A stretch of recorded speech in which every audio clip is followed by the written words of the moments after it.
Good morning Varinder, स्वागत है आपका। सबसे पहले तो आपको बधाई, बैंक निफ्टी ने नया लाइफ हाई बनाया है। ज़बरदस्त तेज़ी के साथ बाजार आगे बढ़ते हुए दिख रहे हैं। बताएं सर, वीकेंड पर जो नंबर्स आए, क्या क्या पसंद आया है आपको? सर शुरुआत है सर। आप बहुत जल्दी देखेंगे सेंसेक्स 1 लाख भी हो जाएगा, वाह, तो ठीक क्या बात है। है। टाइम टाइम की बात है कि वो उसको 2 साल लगेंगे, 2.5 साल लगेंगे, 3 साल लगेंगे, आपको ज्यादा पता होगा। बट आई थिंक अगले 5-7 साल में इतना पैसा कमाएंगे आप जितना लास्ट 25-30 साल में नहीं कमाया सर, अगर आप वाह इंडिया पे सही स्टॉक्स पे बैठे रहे वाह वाह वाह। तो हमारा tip है सर। बट बिल्कुल। एनीवेज, नंबर्स बहुत अच्छे आ रहे हैं सर। मैं आई थिंक ऑफिशियली कल हम अर्निंग सीजन करेंगे।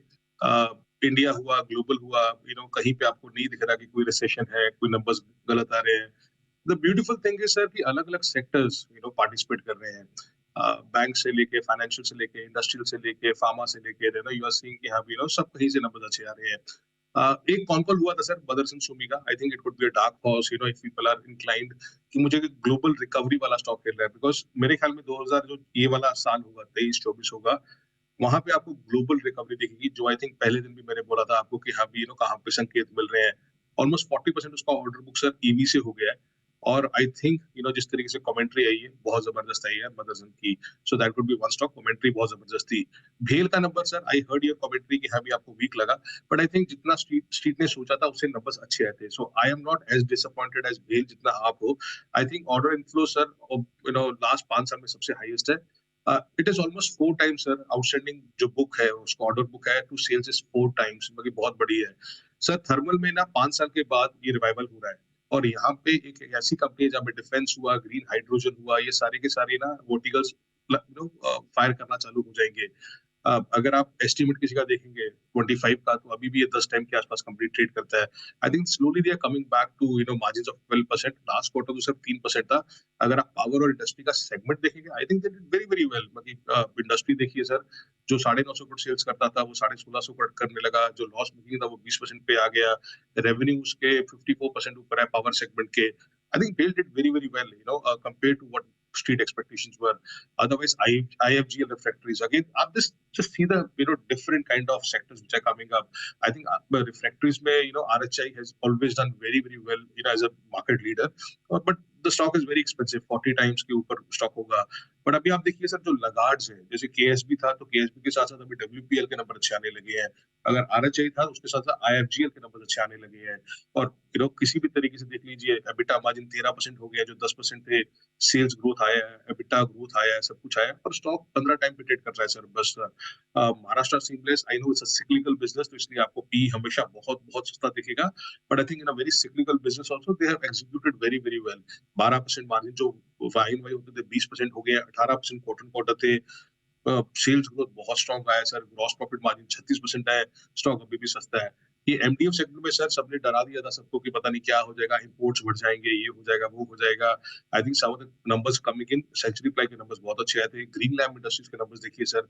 आई थिंक सेल्स 15% ऊपर गई है इसकी, बट एबिटा सर 50% ऊपर है। 11% से मार्जिन 14% हो गया है। थोड़ा सा महंगा स्टॉक है अगर आप दूसरों से कंपेयर करते हो, but they have executed very well. और सारे के सारे ये सर इंफ्रा कंपनी जो हुआ, आलू वालिया हुआ, एनसीसी हुआ, पीएनसी हुआ, I think they have executed very very well. और आलू वालिया के नंबर ऑफ कोर्स अगर आप देखें, सेल्स पे देखें तो 16% ऊपर थी sales quarter quarter, 18% Y Y ऊपर थी। मार्जिन भी बढ़े हैं सर, क्योंकि 9% के 13% हो गए हैं। पीएनसी का भी अच्छा था सर। पीएनसी तो I think it's the best among all the companies जो है, आलू वालिया, पीएनसी और एनसीसी। एनसीसी के नंबर स्ट्रॉन्ग सेल्स था, बट मार्जिन थोड़े से म्यूटेड थे। हाईटेक पाइप सर, बाकी पाइप कंपनीज में जैसे आई थिंक लास्ट क्वार्टर से चालू हुआ था, जेटीएल, हाईटेक, वीनस, ये सब एपीएल, ऑफ कोर्स, ये बहुत अच्छा कर रहे थे। Even this quarter most of the pipe companies have done very very well. Hitech के हाईएस्ट एवर सेल्स थे सर, वॉल्यूम थे। एबिटा पर टन अच्छा था, स्ट्रॉन्ग था, अभी भी स्ट्रॉन्ग है। वर्किंग कैपिटल इंप्रूव हो गया है, कैश फ्लो पॉजिटिव हो गया है इस कंपनी के। पावर में हमेशा से अच्छा कर रहा है सर, अच्छा कर रहा है। और एक छोटा सा कंपनी है साला सर टेक्नो सर। अगर नंबर्स देखिए सर, साला सर के सेल्स मेरे ख्याल में इस कंपनी की ऑलमोस्ट डबल हो गई थी। Net sales 38% Y on Y ऊपर है। ग्रॉस प्रॉफिट मार्जिन 20% है। एबिटा 10% हो गया है। और प्रॉफिट डबल हो गया इस कंपनी का। सो बहुत अच्छे नंबर्स दिख रहे हैं सर आपको, बहुत बहुत सेगमेंट्स में दिख रहे हैं। Diversified sectors, which is what is helping the markets also. ये सारी छोटी कंपनियां जिनके दमदार नतीजे आए हैं, लेकिन आइए अब जान लें उन नतीजों के बारे में जो कमज़ोर रहे उम्मीदों से। वरिंदर बताएं वो कौन से स्टॉक्स हैं? चंबल सर, चंबल बाकी सारे के सारे फर्टिलाइजर्स में इशू रहा है इस क्वार्टर में, तो चंबल है बट सस्ता स्टॉक है सर। तो चंबल होगा कि आपको नंबर्स कमजोर दिखेंगे, 3% मार्जिन दिखेगा जो 11% मार्जिन था। तो that is one stock. Renuka sugar, we could have expected better numbers but I think Triveni did very very well. अगर शुगर पैक में देखा जाए तो डालमिया भारत शुगर हुआ, त्रिवेणी हुआ, उन्होंने बहुत अच्छा किया। तो रेणुका ने उस तरीके से अच्छा नहीं किया। अभी भी अगर सेगमेंट देखा जाए तो सेगमेंट में उसका शुगर बिलिंग जो सेगमेंट है वो अभी भी 14% डाउन था उसका एबिट। शुगर रिफाइनरी अभी भी कुछ खास नहीं कर रहा, डिस्टिलरी में भी अभी फ्लैट ही था वाई। तो Renuka was not great for us. Balakrishna के सर यस, चैलेंज इन्वेंट्री ज्यादा है इसलिए उनके वॉल्यूम्स इंपैक्ट हुए, और स्टॉक महंगा है, कोई सस्ता स्टॉक नहीं है अगर आप उस कैटेगरी में देख रहे हो। EBITDA per ton, gross profit पर केजी, एबिटा पर केजी अभी भी कमजोर था जितना स्ट्रीट सोच रही थी। तो बालाकृष्णा एक आपको वैसे आएगा। औरोबिंदो के डिसेंट सेट ऑफ नंबर्स थे सर, थोड़े से कमजोर कह सकते हो आप, but a bit small low versus expectation. But honestly profit हुआ, मार्जिन हुआ, 3 क्वार्टर हाई पे आया सर। और ऑफ कोर्स जो रिस्ट्रक्चरिंग का उन्होंने बोला कि हाँ भी वो लोग अपना और वैक्सीन बेच देंगे, वो चीज है। अदरवाइज आई डोंट थिंक आयर एक्सचेंज के नंबर्स भी अच्छे थे सर। मार्जिन कुछ लोग बोलेंगे नीचे आए हैं, but I think the way chemical business is moving up is very very solid. The way engineering business is doing very solid. Guidance बहुत स्ट्रांग है सर। ऑर्डर बुक 3,500 करोड़ का आ गया है, जो ऑलमोस्ट 4 टाइम्स उसका आउटस्टैंडिंग बुक टू सेल्स है। Bid pipeline 8,000 crore की है सर इस कंपनी की। I think next year will be very solid for ion exchange. JK सेमेंट inline numbers थे। मुझे कोई खराब ज्यादा नहीं आया था सर। अगर मैं बोलूं कि रेणु का हो सकता है एक नंबर है जो खराब आया होगा आपके लिए, बट अदरवाइज सब सेक्टर्स में सर नंबर अच्छे ही आ रहे हैं सर। कोई ऐसा नहीं आ रहा कि हाँ भी ये अच्छा नहीं है वो अच्छा नहीं है। मिड कैप स्मॉल कैप बहुत स्ट्रांग कर रहे हैं सर।